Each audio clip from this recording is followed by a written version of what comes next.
இன்னைக்கு கொடுத்திருக்கிற வாழ்த்து அப்படிங்கிறது கண்ணகி போல் நீ வாழ நினைக்கணும் அப்படின்ற மாதிரியான ஒரு வாழ்த்து.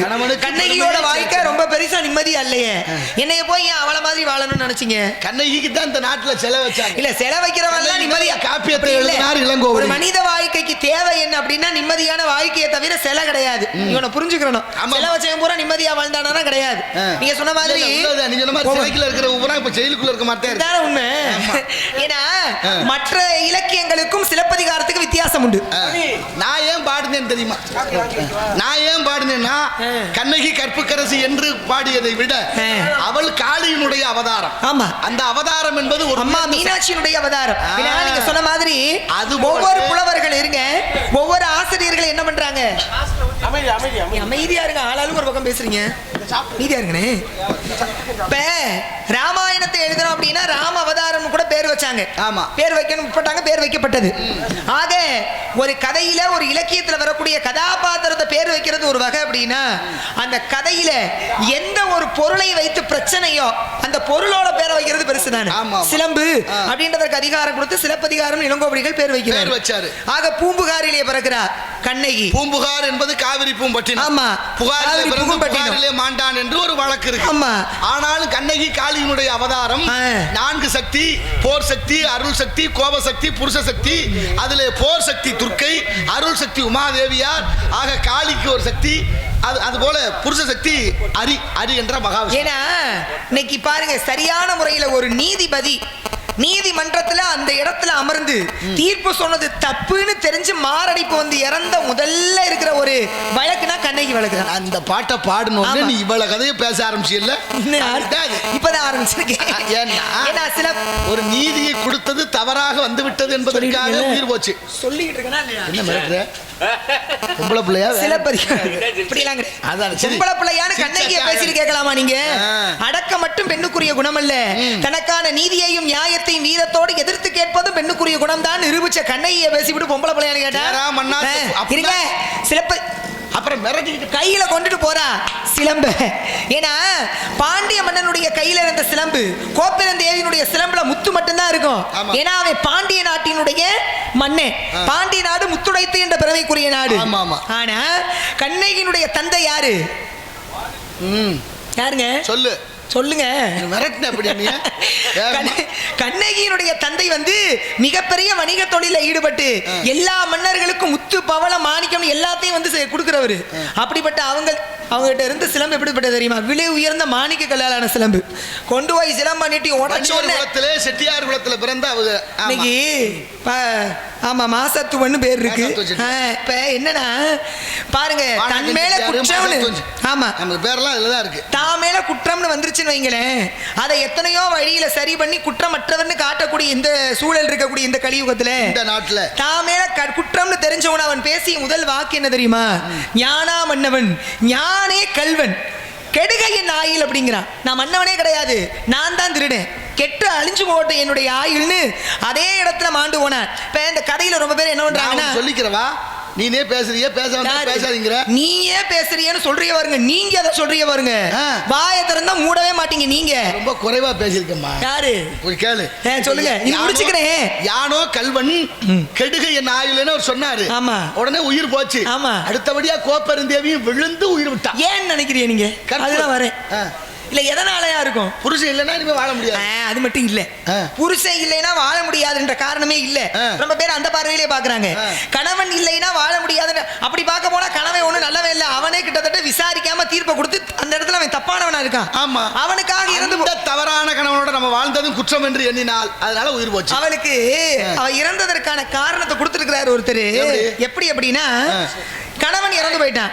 இப்ப கோப்பெரும் தேவிக்கு தன்னுடைய எதிர நிற்கக்கூடிய கணவனை இழந்து கையிலே சிலம்போடு நிற்கக்கூடிய கண்ணகிக்கு என்ன பதில் சொல்லுவோம்னு தெரியல. அவகிட்ட பதிலே இல்ல. பதிலே இல்லாம அவளை எதிர்த்து தன்னால பேச முடியல. அவளால அவளை சமாளிக்க முடியல. என்ன பண்றதுனே தெரியல. வாங்க அவளால எதிர்த்து பேச முடியல. ஒரு நாய் வந்துருது. ஆமா, அதெல்லாம் அது தெரியும். அதுக்கு ஒரு கதை இருக்கு. சரி, அப்படின்னா கோப்பெருந்தேவி கண்ணகிக்கு பதில் சொல்ல முடியாமல் இன்னைக்கு சில பேர் பதில் சொல்ல முடியல, மௌனமாக்குறாங்க. இல்ல மௌனம்ன்றதை தாண்டி மௌனத்தை விட செஞ்சது நியாயம் தான் வாதாடுற இந்த உலகம் செஞ்ச தவறுகள் எல்லாம் மறைக்கிறதுக்கு ஒரு கூட்டம். ஆனா பாண்டிய மன்னன் நெடுஞ்செழியன் செய்த தவறுக்காக உயிர் விட்டான். ஏன் பேசுறேன் தெரியுமா? இப்பதான் ஒரு 2-3 நாளைக்கு முன்னாடி இதை பத்தி ஆராய்ச்சி பண்ணேன், படிச்சேன். நிறைய விஷயம் இதை பத்தி ஆராய்ச்சி பண்ணணும், உங்களோட தான் உரையாடணும். ஏன்னா நம்ம மேல குற்றம்னு வந்துருச்சுன்னா நம்ம வழக்கறிஞரா மாறிடுவோம், அடுத்தவங்க மேல குற்றம்னு வந்துருச்சுன்னா நீதிபதியா மாறிடும். அதான உண்மை. நீதிபதிக்கே நீதி சொல்ற காலமா போச்சு. நீதிபதி எல்லாம் அவங்க தன்னிச்சையா அவங்க சரியா ஆராய்ந்து சரியான்னு சொல்ல. இப்ப சமீபமா ஒரு சில வழக்குகள்ல நீதி கொடுத்த நீதிபதிகள்லாம் ரொம்ப சிறப்பா கொடுத்திருக்காங்க. ஒரு சில வழக்கு ஆமா, அந்த வழக்குல நீங்க தனியா பேசுற வழக்கு, அந்த வழக்கு இங்க வேணாம், உனக்கு எனக்கு வழக்கு இருக்கு வாடான்னு கூட்டிட்டு போனாரு ஒருத்தர். ஆமா, அது பக்தி வழக்கு, பரம்பரை வழக்கு. ஆமா ஆமா. அப்படி இந்த கண்ணகியோட கதை என்னன்னா, சிலப்பதிகாரம் தோன்றுவதற்கு காளியோட அம்சமாக வந்து கண்ணகி பிறக்க கண்ண மதுரை அழிய என்ற போன ஜென்மத்து கதை இருக்கு. தனது இடது ஆமா ஆமா உண்டு. நீதி என்ற ஒருத்தியை அவளுடைய கணவனை கொன்றார்கள். அவ மலை மேல இருந்து 14 நாட்களாக உலகம் எங்கும் அலைந்து திரிந்து தன்னுடைய கணவனுக்காக நீதி கிடைக்காமல் மலை மீது ஏறி நின்று தன்னுடைய கணவனுக்கான நீதி கிடைக்க வேண்டும் என்று அப்படியே சாபம் கொடுத்து கொண்டு கீழே குதித்தாள். அவதான் யாரு குற்றம் சாட்டினானோ அவனே வந்து என்னவா பிறக்கிறான், கோவலனா பிறக்கிறான். உண்டு இல்ல, அதுதான் அங்க செஞ்ச பாவம். முற்பகல் செய்யும் ஊழ்வினை மெல்ல நுழையும். இது என்ன உதாரணம்? அரசியல் பிழைத்தோருக்கு அறம் கூற்றாகும், ஊழ்வினை உருத்து வந்து ஊட்டும், பத்தினியை உயர்ந்தோர் ஏத்துவர். இதான் 3 கருத்து தான் சிலப்பதிகாரம். வள்ளலாரே தான் சொல்றாரு, கருணை இல்ல ஆட்சி கடிகி ஒளிகன்னாரு. அருணந்த சன்மார்க்கர் நம்ம பேசிட்டா மொழி மட்டும் உரப்பா வரும், அவர் மட்டும் பேசினா நம்ம சிரிச்சுட்டே பேசப்படாம போயிட்டே இருந்தா பேசுவோம் அன்னைக்கு ஒரு நாள் அப்படி. ஏன்னா கண்ணகி கிட்டத்தட்ட விஷயத்தை சொல்லும்போது இடையூறு செய்யக்கூடாது. இந்த நிகழ்வு நாடகம் வந்து எங்க அண்ணன் நாடகம், அதனால வந்து இன்னும் சிறப்பா பண்ணது என்ன, அதெல்லாம் கிடையாது. நாடக அமைப்பாளர் ஒருத்தர் இருக்காருல்ல, அவர் இருந்துட்டு கதைக்கு அப்பாற்பட்டு சொல்றேன். ஒருத்தர் இருக்காரு, ஒரு கவிதாசன் ஒருத்தர், தெரியுமா உங்களுக்கு? அப்படியா? தெரியல. ஆமா, அந்த மனுஷன் நடந்தாரு. இப்ப அதாவது கண்ணகி 14 நாட்களாக என்ன செய்யறா, போய் மலைவாழ் மக்களோடு சேர்ந்து வாழ்றா. தன் வாழ்க்கை வரலாறு அவர்களுக்கு சொல்றா. 14 நாட்கள் கழித்து மேலிருந்து ஒரு விமானம் கோவலோடு வந்து கண்ணகி அழைத்து சென்றதாக சிலப்பதிகாரம் முடிவடைகிறது. அதனாலதான் கல்லால் சிலை வடித்த காவலன் செங்குட்டுவன், தமிழ் சொல்லால் சிலை வடித்த பாவலன் இளங்கோவடிகள்னு எழுதுறாங்க. அந்த கண்ணகிக்கு ஒரு கோயில் இருக்கு தெரியுமா? உனக்கு பிரச்சனை. கேரளாவில் கண்ணகிக்கு ஒரு கோயில் இருக்கு. வருஷம் 365 நாட்களில சித்ரா பௌர்ணமி அன்னைக்கு மட்டும் தான் அந்த கோயில் திறந்திருக்கு. ஆமா, அந்த கோயில் எங்க ஏதுன்னு முகவரி சொல்றேன், போயிட்டு வரலாம் ஒரு நாளைக்கு. குங்குமம் மட்டும்தான் அபிஷேகம். ஆமா ஆமா, சரி. அப்படி கண்ணகிக்கு சிலவைக்கு இமயத்திலிருந்து கல்லெடுத்து கொண்டு வந்ததாக வரலாறு சொல்லுது. எல்லாருக்கும் செல வைக்கிறது இல்ல, செல வச்சவங்க எல்லாம் நல்லவங்களான்னு நிம்மதியா வாழ்ந்தது இல்ல, நல்லவங்களும் கிடையாது இல்ல. ஆனா என்ன கண்ணகி கிட்ட பிடிச்ச ஒண்ணு, நல்லதற்கு கெட்டதற்கு குணம் நாடி குற்றம் நாடி அவற்றுள் மிகை நாடி மிக்க குழல். கண்ணகி கிட்ட என்ன நல்லதுன்னு பார்க்கணும், அங்கதான் வச்சு எதுக்காக அந்த அவதாரம் எடுத்தது, எதுக்காக கோவலன் அங்க வந்தா, கோவலன் ஏன் அப்படி பழிதீர்க்கப்பட்டார் என்பதற்கு முன் ஜென்ம கதை ஒன்று காரணம். இப்ப கண்ணகியை விட்டுட்டு மாதவியோட போயிட்டான் கோவலன். ஆமா, எல்லாம் முடிச்சு எல்லாம் இழந்தாச்சு. கடைசியா வரும்போது கண்ணகி அழுதாலாம். ஏன் அழுகிறா கண்ணகி? சொத்து பத்தெல்லாம் இழந்துட்டேன், ஒண்ணுமே இல்லாம வந்திருக்கேன்னு நினைச்சு அழுகிறேன். இல்ல, குன்றம் போல் செல்வத்தை, குன்றம் போல் இருந்த செல்வம் குறைந்து போனது அதுக்காக அழுகிறியான்னு கேட்டாரு. இல்லன்னா அப்புறம் ஏன் அழுகிற? ஒரு கணவனோடு மனைவி வாழ்ந்தா சுற்றத்தார் வருவாங்க. அப்படி சுற்றத்தார் வந்தா ஒருவேளையாவது என் கையால உணவு சமைத்து ஒரு நேரம் பரிமாறி இருப்பேன், தம்பதியர்களா சேர்ந்து. ஆமா, ஆனா இங்க நான் மட்டும் இருந்தனால யாரும் வீட்டுக்கு வரல, யாருக்கும் ஒருவேளை சோறு போட முடியாத அபாக்கியவாதியாக துர்பாக்கியவாதியாக ஆனேன். அதை நினைச்சே அழுதேன்னா. அப்படி அழுதாலும் கணவனை இவ்வளவு இடர்பட்டாலும் விட்டு கொடுக்கல. ஏன்னா கதையின் காரணம் 12 ஆண்டுகள் இன்னொரு பெண்ணோடு குடும்பம் நடத்திட்டு வந்த ஒரு ஆண் மகனை, எனக்கு உன்மீது இருக்கக்கூடிய இந்த காதல் இன்னும் தீரவில்லை, இனிமேல நாம இந்த இடத்துல வாழ வேணாம், நாம இங்க இருந்து வேறு எங்கேயாவது போய் பிழைத்துக் கொள்ளலாம் வான்னு அழைச்சிட்டு ஒரு மனைவி வரானா. சிலப்பதிகாரத்துல எந்த அளவுக்கு கோவலன் மீது கண்ணகிக்கு காதல் இருந்தது பாத்துக்கங்க. காதலாகி கசிந்து உருகி கண்ணீர் மல்கி ஓதுவார் தம்மை நன்னறி குவிப்பது வேதம் 4 மெய்ப்பொருளாவது நமசிவாயவேன்னு சொன்னாங்க. நான் ஞான சம்பந்த பெருமான் பாடினது போல எப்போதுமே இந்த காதல் என்பது உருகணுமா. ஆண்டாள் நாச்சியாருக்கு இருந்தது. ஸ்ரீரங்கநாத பெருமாள் மீது மார்கழி திங்கள் மதி நிறைந்த நன்னாளாய் நீராட போதுவீர் போதுமினோ நீரிழையீர் சீர்மல்கும் ஆய்பாடி செல்வ சிறுமிகள் கூர்வேல் கொடுந்தொழில நந்தகோபன் குமரன் பாடுறா. பார்க்கடல் ஈந்த பிரான் என்று இறைவனும் பக்தன் மீது காதல் கொண்டார். வேண்டத்தக்கதை அறிவோய் நீ வேண்டும் யாவும் தருவோய் நீ. நமக்கு என்ன தேவைன்னு கடவுளுக்கு நிச்சயமாக தெரிஞ்சு 4 பேர் போன பாதையில போக 4 பேர் வச்சும்படி வாழணும்னு சொல்லிருக்காங்க. போன பாதை அப்பர் சுந்தர மாணிக்கவாச 4 பேர் வச்சும்படி வாழணும்னா மாதா பிதா குருதேவம் என்று 4 பேர் 4 பேரையும் அழைத்து கொண்ட இடம் தான் தில்லை சிதம்பரம் என்று சொல்லக்கூடிய. ஒவ்வொருத்தரும் ஒவ்வொரு வழியாக ஒவ்வொரு திசையிலே வாசற்படி கடந்து உள்ளே வந்தார்கள் சிதம்பரத்திற்குள்ளே. காதல் ஏற்கனவே ஒரு விஷயம் வச்சேன் கவனிச்சீங்களா? உள்ள சிதம்பரம் நடராஜர் ஆடுறாரா சும்மா இருக்கிறாரான்னு அல்ல விளையா போச்சு போ. என்னங்க அதானே கவனிக்கலையா? வலதை ஊன்றி இடதை தூக்கிய வண்ணமாக எல்லா ஸ்தலங்களையும் ஆடுறாரு மதுரையை தவிர. மதுரை வந்து கால் மாறி ஆடி. ஒரு கேள்வி, முதல்ல நடராஜர் ஆடுறாரா இல்ல சும்மா காலை தூக்குன மாதிரியான பாவனையோடு நிக்கிறாரான்னு. ஒருவேளை ஆடி இருந்தாருன்னா அதுக்கான சாட்சியும் வேணும், ஆடலைன்னா அதுக்கான சாட்சியும் வேணும். நாரதவர்கிட்ட அவரோட அந்த சர்ச்சையை வச்சுக்கலாம் அப்படின்னு முன்பு சொல்லி இருந்தேன். வந்து ஆடினாலதான் குண்டல நழுவி கீழே விழுந்தது. இல்ல ஆடினாருங்கிறது இறந்த காலம், ஆடிக்கொண்டிருக்கிறாரா அப்படின்றது கேள்வி. நிகழ்காலத்துல ஆடுறாரா? ஆடிக்கொண்டாரே வேடிக்கை காணன்னு சொன்ன மாதிரி இன்றும் ஆடிக்கொண்டுதான் இருக்கார். அவர் ஆடவில்லை என்றால் அகிலம் அசையாது. உடையவன் ஆடுனாத்தான் நிழல் ஆடும். கண்ணாடியில் போய் நிற்கிறோம், கண்ணாடிக்கு முன்னால நம்ம உடம்பு தெரியுது. நம்ம உடம்பு அசையணும்னா நம்ம என்ன செய்யணும்? நம்மளும் அசையணும். ஆக இந்த உலகத்தினுடைய பூமத்திய ரேகை எங்க இருக்கு அப்படின்னா நடராஜனுடைய கால் கட்டை விரலிலே இருப்பதாக ஆன்மீகமும் அறிவியலும் ஏற்றுக்கொண்ட உண்மை. நடராஜர் நடனம் மறுத்துட்டாங்கம்மா. நான் பேசிட்டேன், ஒருத்தர் மறுக்கிறாரு. யாரு? அதெல்லாம் இல்ல. நடராஜருடைய விக்கிரகத்திலே இருக்கு அவர் ஆடுறாருன்றதுக்கு சான்று. அது ஆடுறாரு. பூமத்திய ரேகையில பெருவரல் இருக்கிறத ஒத்துக்க மாட்டேங்கிறார். ஒரு ஆளுக்கு போட்டோம். சாமி இருக்குன்னு ஒரு கூட்டம், சாமியே இல்லைன்னு ஒரு கூட்டம், நான் தாண்டா அந்த தெய்வமேன்னு சொல்லிட்டு ஒரு கூட்டம். பல கூட்டம் என்ன பண்றது? கடவுள் எல்லாத்தையும் தான் வாழ வைக்கிறான். பல கூட்டத்துக்கு மத்தியில் தானே நம்ம கூட்டம் வேலை செய்யணும். அதனால இந்த விஷயம் ஆடிக்கொண்டே இருக்கிறார் சுவாமி. இருக்கின்றதுக்கு பல காரணம் உண்டு. ஏன்னா நடராஜர் நடனம் புரியும் பொழுது டமருகம் வாசிக்கப்படும். அவருடைய கால் வலது கால் ஒன்று இடது கால் தூக்கப்படும். தூக்கப்பட்ட பாதத்திற்கு குஞ்சித பாதம் அப்படின்னு பெயர். நீங்க நல்லா கவனிச்சு பார்க்கணும். அவருடைய இடுப்பிலே கட்டியிருக்கக்கூடிய அந்த கச்சை, அந்த பாம்பு, அவருடைய ஜடா முடி இருக்குல்லையா, அந்த நடராஜருடைய விக்கிரக திருமேனியில அதெல்லாம் அப்படியே பரந்த வண்ணமாக இருக்கும். ஆமா. ஒருத்தர் சுழன்று ஆடும் பொழுதுதான் இதெல்லாம் பறக்கும். சும்மா நின்றாங்கன்னா பறக்காது. காலை தூக்கி வச்சு பாவனை பண்ணலாமே தவிர இடுப்பிலே அணிந்திருக்கக்கூடிய அந்த புலித்தோல் ஆடை, தன்னுடைய தலையில இருக்கக்கூடிய அந்த ஜடா முடி, இதெல்லாம் பறக்கணும் அப்படின்னா ஒருவர் சுழன்று ஆடணும். ஆடாம பறக்குமா? அதுதான் ஆடினாலும் கால் மாறி தலை மாறி ஆட வேண்டும், பாடினாலும் திருப்புகளுக்கு திருப்புகள் பாட வேண்டும், சூடினாலும் வெள்ளற்கிளம்பு சூட வேண்டும், மணந்தாலும் 90 மத்தின் என்ற கிளவியை மணக்க வேண்டும், அடித்தாலும் பெரியோரை பல்லுதல் அடிக்கணும். அதனாலதான் திருப்புகளை என்று எப்படி பாடுகிறார் அருணகிரியார். பாடுங்க. முத்தை தரு பத்தி திருநகை அத்திக்கிற சத்தி சரவண முத்திக்கொரு வித்து குருவரன் என ஓதும்.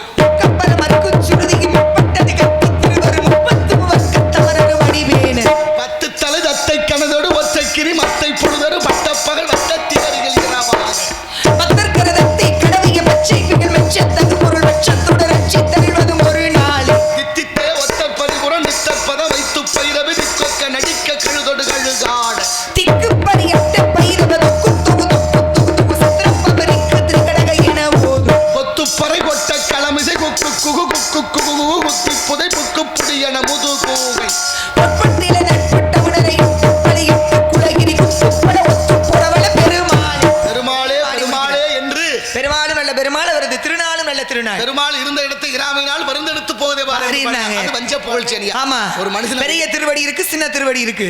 பெரிய திருவடி யாரு? பெரிய திருவடி பெருமான் கருடாழ்வார். சின்ன திருவடி ஆஞ்சநேய பெருமான். ரெண்டு பேரும் சேர்ந்தே இருக்கணும்.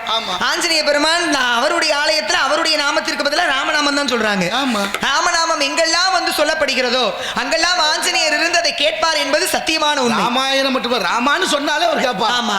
ராமாங்கிற 2 எழுத்துக்கு அவ்வளவு மகிமை உண்டு. ரா என்ற எழுத்து நம்ம செய்யக்கூடிய பாவங்கள் எல்லாம் போக்குமா, மனம் வாக்கு மொழிகளாலே செய்த பாவத்தை போக்கும். ரா அதுதான் அண்ணா நுனினா வருடர் அளவரும்னு நன்னூல் சொல்லுது. அந்த இம் என்ற வார்த்தை என்னன்னா வர போன பாவத்தை திரும்ப வராமா இந்த மூடிடுமா. இம் மீக்கு இதழ் ஒரு பம்ம பிறக்கும் என்று நன்னூல் சூத்திரம். பாருங்க, சைவம் வைணவம் இரண்டிலிருந்து எடுக்கப்பட்ட அந்த ஒற்றை சொல்லுதான், ஒற்றை எழுத்து தான் ராமான்றது. நமசிவாய என்ற அந்த பஞ்சாட்சரத்திலிருந்து மா என்ற எழுத்தையும், நாராயணா ஓம் நமோ நாராயணா என்ற அந்த வைணவத்திற்குரிய மந்திரத்திலிருந்து ரா என்ற எழுத்தையும் எடுத்து ராமான்னு வச்சாங்க. சிவம் வேறு வைணவம் வேறு அல்ல. நமோ நமோன்னா என்ன அர்த்தம்? என்னுடையது இல்லைன்னு அர்த்தம். நமோ நமன்னா என்னுடையது இல்லை, என்னுடையது இல்லை, எல்லாம் இறைவனுடையது, திருவருளுக்குரியது அப்படி சொல்லணும். நமக்கு மேல ஒரு சக்தி இருக்குதுன்ற எண்ணம் வேணும். எல்லாம் நான் தானே தெரியுறாங்க. ஒருத்தருக்கு ஒரு உதவி பண்ணா கூட என்கிட்ட இல்ல, இறைவன் கொஞ்சம் கொடுக்குறாரு. ஆமா, என்னுடையது இல்ல. அதைத்தான் ஒருத்தர் சொல்றாரு, இந்த உலகத்துல பாவம் பண்ணினாதானே மறுபிறவி இருக்கு, புண்ணியம் பண்ணா மறுபிறவி இல்ல. அப்படித்தானே சொல்றாங்க. புண்ணியம் பண்ணாலும் மறுபிறவி இருக்கான் உண்டு, பாவம் பண்ணாலும் மறுபிறவி இருக்கு, புண்ணியம் பண்ணாலும் மறுபிறவி. எண்ணத்திலே மறுபிறவி இருக்கு. என்ன பண்ணினா மறுபிறவி இல்ல, புண்ணியம் பண்ணினது நான் தான் பண்ணுனேன்னு நினைச்சா மறுபிறவி உண்டு. நான் பண்ணல, என்னை இறைவன் செய்ய வைக்கிறான்னு நினைச்சாதான் மறுபிறவி கிடையாது. அது ஒண்ணுதான் அழுத்தமா மனசுல இருக்கு. என் செயல் ஆவது யாதொன்றும் இல்லை யாமறியேன் பராபரமே. பட்டு வெள்ளி கற்கண்டு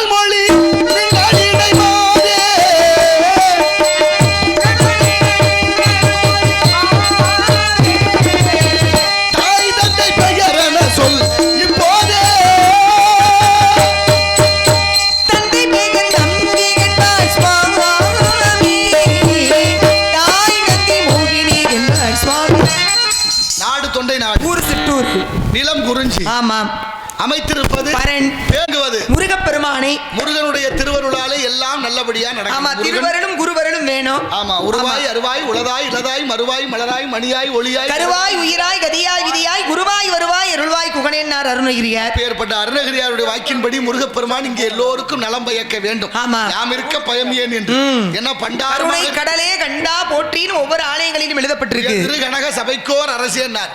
பண்டு என்பது இசை, ஆரம் என்பது மாலை, இசை மாலை சுட்டக்கூடிய பண்டாரமா நிற்கிறார். ஆமா, அது ஞான பண்டாரமா இருக்கு. ஞான பண்டாரம் தான். பண்டாரம்னா என்ன அர்த்தம்? செல்வத்தை எல்லாம் தன்னுள் வைத்திருப்பவன் என்ற அர்த்தம். ஆமா, பழனி மழையிலே இருக்கக்கூடிய முருகப்பெருமானை ஆதியில பூசை செய்தவர்கள் பண்டாரத்தான். அதனாலதான் இழந்த செல்வத்தை மகாலட்சுமி ஆவினன் குடியில் வாழும் தண்டாயுதபாணியை வணங்கி திரும்ப பெற்றாள். அதனால அந்த ஊருக்கே திரு ஆவினன் குடி என்ற பெயர் வந்தது. திரு ஆவினன் குடி.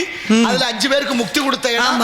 அது மட்டுமல்லாத அந்த கோவில்ல பூசை செய்தவர்கள் எல்லாம் மருவி விட்டார்கள், மாற்றி அமைக்கப்பட்டிருக்கிறது. ஆனால் இன்னைக்கு அவர்களுக்கு முதல் மரியாதை இருக்கிறது, நடந்து கொண்டே இருக்கிறது. அப்படிப்பட்ட பண்டாரமான முருகன் குடி இருக்கு இந்த இடத்துல. எதற்காக இங்கே? நான் இங்கு முருகனுக்காகவே வந்தேன். முருகனுக்காக திணை விதைக்கப்பட்டிருக்கிறது. திணை பயிர்களை பறவைகள் கொய்து விடாமல் காவல் செய்வதற்காக வந்தேன். காவலுக்கு வந்தால் காவல் வெற்றி அடைந்து விடலாம். காவலுக்கு வந்தால் வெற்றி அடைந்து விடலாம். மற்ற காவல் எப்படியோ தெரியவில்லை.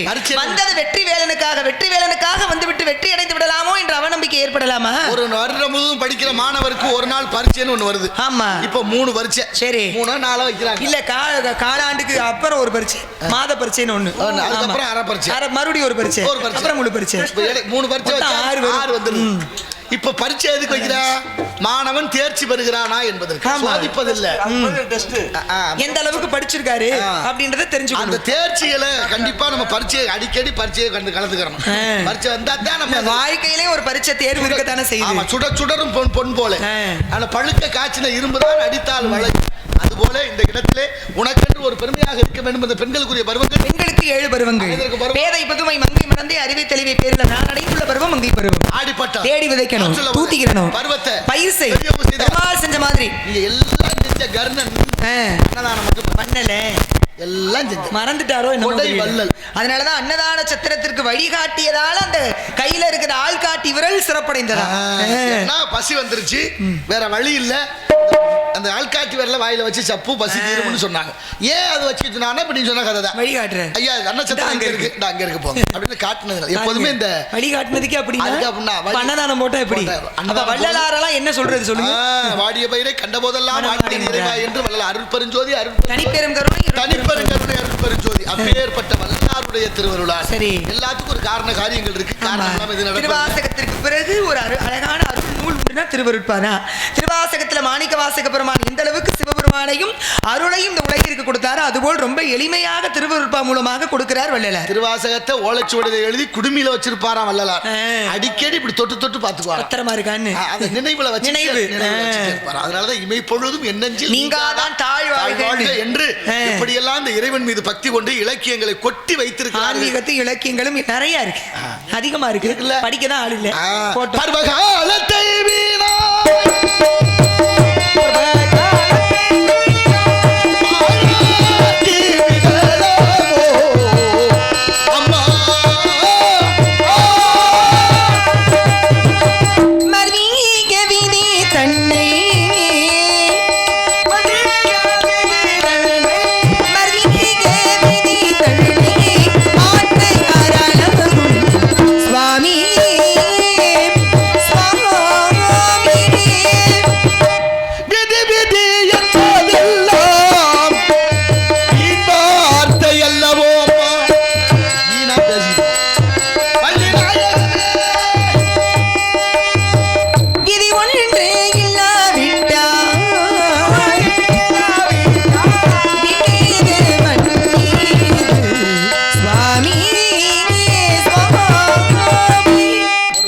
பசியோட இருந்தா பசிக்குதுன்னு அறிஞ்சு அதை உணர்ந்து கொடுப்பவள் தாய்.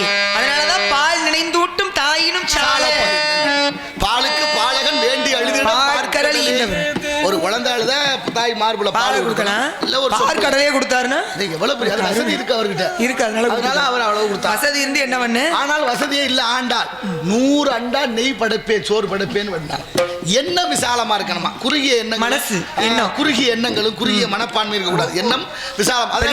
அதைத்தான் மனிதனுடைய அறிவு வேல் போல இருக்கணும்னா. ஆமா, வேலாயுதம் ஆய்ந்து அகன்று கூர்மையாக இருக்க வேண்டும். ஞானத்தின் வடிவம் ஞான பூரண சக்தி தரித்தருள் பெருமாள்.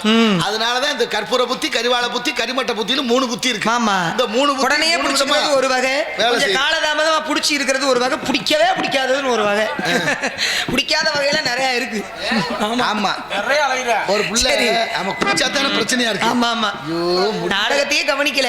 இவ்வளவு தூரம் பேசுறதே இந்த வீடியோ எடுக்கிறாங்களேன்றனாலதான் பேசுற மாதிரி.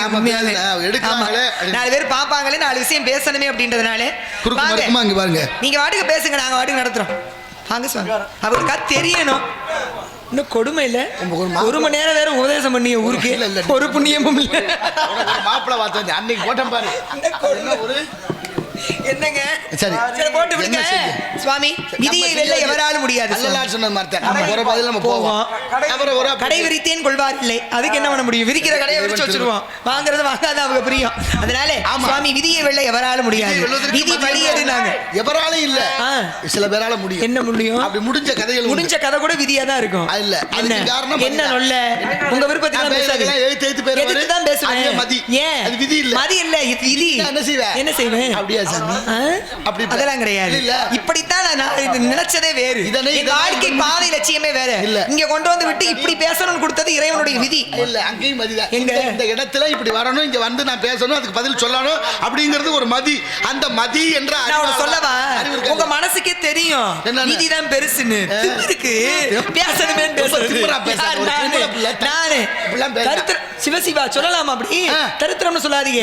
பெண் என்பவள் மகாலட்சுமியுடைய அடையாளம் அல்லவா? தரித்திரங்கிறீங்க. தரித்திரம் என்பது வறுமைன்னு பொருள். தரித்திரமாம்ல பாவம். வேற சொல்றாரு ஒரு ஆம்பளை பேசிக்கிட்டு இப்படி பேசினா என்ன சொல்லுவாங்க? என்ன பரவாயில்ல, அந்த அளவுக்கு சூர்யா வீட்டுக்கு போனா அந்த பொம்பளை பிள்ளை ஐயா ஒரு ஞான பெத்த பிள்ளை அப்படியே பேசுறீங்க. எங்க விட்டாங்க, உங்க விட்டாங்க. எங்க அன்னைக்கு அப்பா பூரா நீங்க அங்க வந்தாலும் குறை சொன்னீங்கன்னா, நீங்களே அப்பையும் பேச்ச அண்ணன் பேச்ச கேட்டிருந்தீங்கன்னா உங்களால பிடிக்க முடியுமா? 2 பேர் பேச்சையும் கேட்காம இப்படி திரியறீங்க. ஏதாவது ஒரு சூழ்நிலையில மாமே பேச்ச கேட்டிருந்தா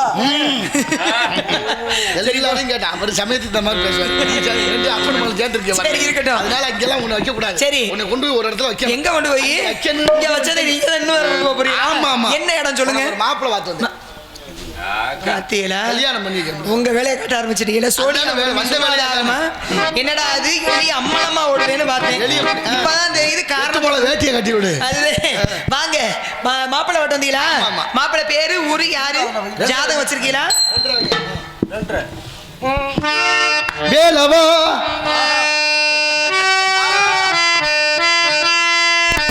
வேலவா வடி வேலவா வேடனாக வந்து நின்ற வேலவா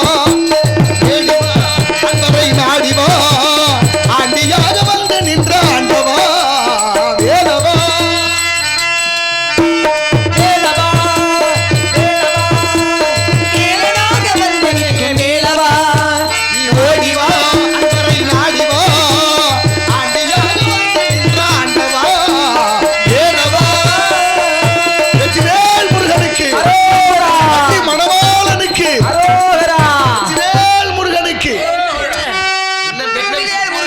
வள்ளி மணாளனுக்குன்னா எப்படி ஹரஹரான்னு சொல்லலாமா? யார கேட்டு வள்ளிக்கு புருஷனாக்குனீங்க முருகனை? பாடுங்க பாட்டு. தெரியல பாரு, உங்களுக்கு நல்லாவே மனசாட்சிக்கு தெரியும். என்ன தெரியும்? நீங்க வேணும்னே துமரா பேசுறீங்கன்னு சொல்லிவிட்டு, ஆமா இப்ப மனசாட்சிப்படி நீ என்ன பண்ணிருக்கான்னு உனக்கும் தெரியும். என்ன பண்ண? ஆனா முழிக்கிற மொழியை பாருங்க, சும்மா தெரியும். அப்ப மொழி அப்படியே இருக்கு. அப்பா தெரியுது தெரியுது. அப்ப நான் எவ்வளவு உயர்ந்த சிந்தனையோட முருகன் வள்ளி மணவாட்டுக்கு வள்ளி மணாளன்ங்கிறீங்க. இங்க பாருமா, என்னங்க? அண்ணன் மனைவி, அண்ணன் மனைவி அண்ணி, பொன்னன் மனைவி பொன்னி, வள்ளல் மனைவி இல்ல சொல்ல மாட்டேன். வள்ளின்னு சொல்ல வைப்பிய. நான் வள்ளலை வணங்குவதால் வேணா வள்ளியா இருந்திருப்பேன். சின்னஞ்சிறு பாதம் எடுத்து ஆடிவா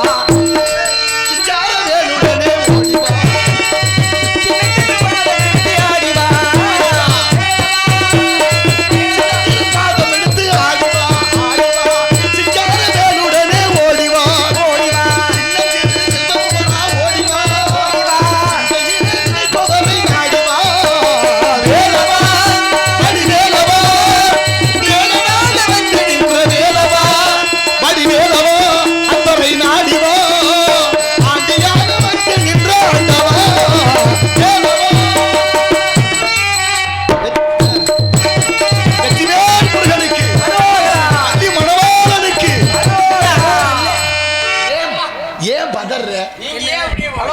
ஏன் வள்ளி மணாளன்னு சொல்றீங்கன்னு கேக்குறேன். வள்ளிக்கு எப்ப மணாளனார் அவரு? உயர உயர பிறந்தாலும் ஊருக்குறவி பிறந்தாகாது. சேவல் ஊத்தான் பொழுது விடியும். அப்படின்னா இல்ல, பொழுது விடியறது விடியத்தான் செய்யும். கிடையாது, அது விடிய ஒரு வாட்டி பொழுது விடியாதோ. அப்படி பார்க்க போனா சூரியன் உதிப்பதில்லை, அது அப்படியே தான் இருக்கு. அது அப்படியே தான் இருக்கு. பூமி தான் சுழன்று கொண்டு இருக்கு. அப்ப என்ன அர்த்தம்? அதெல்லாம் சரிதான். அது நடக்க போகுதுங்கறத உணர்த்துது பாரு சேவல். உணர்த்துதுனா பாரு இங்க நடக்க போறத. அந்த சேவலையே கொடியாக கொண்டவன் முருகன். முத்தேரத்தினமே முருகையா,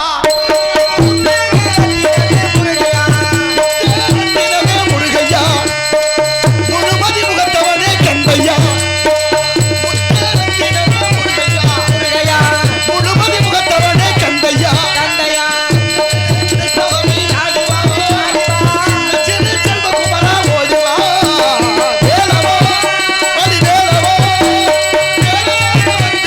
வேலவா அன்பவை நாடிவா, ஆண்டியாக வந்து நின்ற ஆண்டவா, வேலவா வள்ளி மணாளனுக்கு. சொல்ல மாட்டாங்க அரோரா. ஏன்? நீங்க வள்ளி மணாளன்னு இல்லாத ஒன்றை சொன்னீங்க. எப்படி சொல்றது? நீ சொல்றத மனசுக்குள்ளே நினைக்கிறேன், பக்தியாக நினைக்கிறேன். நீங்க மனைவியாக்கணும்னு நீ நினைக்கிறீங்க. அவர்தான் நினைக்கிற. சரி. நீ மனசுக்குள்ள வச்சிருக்கேங்கிறது உலகத்துக்கும் தெரியுது, எனக்கும் தெரியுது, தெரியுதுல்ல? பாக்குறவங்களுக்கும் தெரியுது, எல்லாருக்கும் தெரியணும். என்கிட்ட நடிக்கிறவ நடிச்சாக அவர்கிட்ட பாவம். இவர் நடிக்கல. சொல்லுங்க மாட்டே கேளப்பா, சொல்லுங்க சொல்லுங்க அவ பேரே எடுத்து இருப்பாய் சதி மடுத்து சொல்லுங்க மாட்டே கேளப்பா. பொய்யான தவ வேடம் புனைந்து வந்தவரே, பூமியில் போல் சுருள் புகழும் நாரதரே, கைவரிசை செல்லாதுமோ? செல்லாது. செல்லும் செல்லாதுக்கு செட்டியார் மேல வர செட்டியார்களுக்கு என்ன சரி கேட்டுட்டு போங்க. அஸ்தமனமாவதற்குள் அந்த சிக்கல் சிங்கார வேலவனை வர செய்து உன்னை திருமணம் செய்து கொடுக்காவிட்டால் என்பது நாரதம் அல்ல, பிரம்மோட்சம் அல்ல, சத்தியம் சத்தியம் வைத்தியநாதன் மகன். அது வரைக்கும் இரு கொஞ்சம் பத்தியம் பாத்துக்கிறேன் போங்க. என்ன இல்லாம திருமணம் நடக்காது. பாக்கலாம், நடத்தி வைக்க போறேன். ஞாபகத்துல வச்சுக்கோங்க. வந்துடணும். ஒருவேளை நடந்துச்சுன்னா இனிமேல் போற ஒரு கூட வர வைக்கணும் இல்லையான்னு பாருங்க. பாதியில பாதியில முடிச்சு உட்கார முடியும், ஓடி போயிடுறாரு. இனிமேல் வர வச்சிடலாம். போட்டும் எப்படி சொல்லிடுறா இல்லையான்னு பாருங்க. அதனால முருகா, முருகனுக்காக தான் வந்தேன். அந்த ஆளு அவர் ஒட்டி அப்புறம் பிடிச்சி கட்டி வைங்க. அவரங்கிட்டு போயிட்டாரு வருவார். ஆமா, வேண்டான்னு ஏன் சொன்னேன்? சாமியை போய் அனுப்பியிருக்காரு பாருங்க தூதுக்கு. இவர் அது சரிப்படுவார். அவரு இவரே பிரம்மச்சாரி, கொண்டாடியும் இல்ல பிள்ளையும் இல்ல. அதனால இருந்துட்டு போட்டும். முருகா, சீக்கிரமாக வள்ளியாகி அடியனை ஆட்கொண்டு அழித்து செல்ல வேண்டும். வெற்றுவேல் முருகனுக்கு அரோகரம்.